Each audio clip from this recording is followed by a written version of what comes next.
আসসালামু আলাইকুম ভিউয়ার্স, আশা করি সবাই ভালো আছেন, সুস্থ আছেন।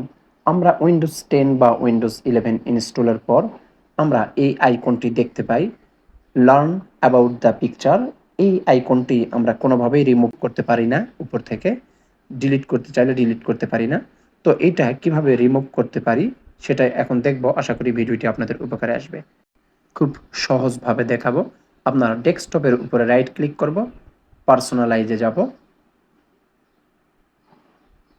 তারপর এখানে ব্যাকগ্রাউন্ডে যাব। ব্যাকগ্রাউন্ডে ক্লিক করার পর এখানে অন্য কিছু যদি থাকে, স্পটলাইট, উইন্ডোজে স্পটলাইট এইসব যদি থাকে, আমরা এখানে পিকচার সিলেক্ট করে দিব। তারপর আমরা ক্রস দিয়ে বের হয়ে যাব। আমাদের এই আইকনটি আর ডেস্কটপে শো করবে না। আমরা আর এই বিড়ম্বনাতে পড়ব না। আশা করি ভিডিওটি ভালো লাগবে।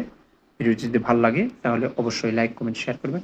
আর সাবস্ক্রাইব করতে ভুলবেন না। আপনাদের সাবস্ক্রাইব আমাদের কাজের অনুপ্রেরণা যোগায়। আসসালামু আলাইকুম।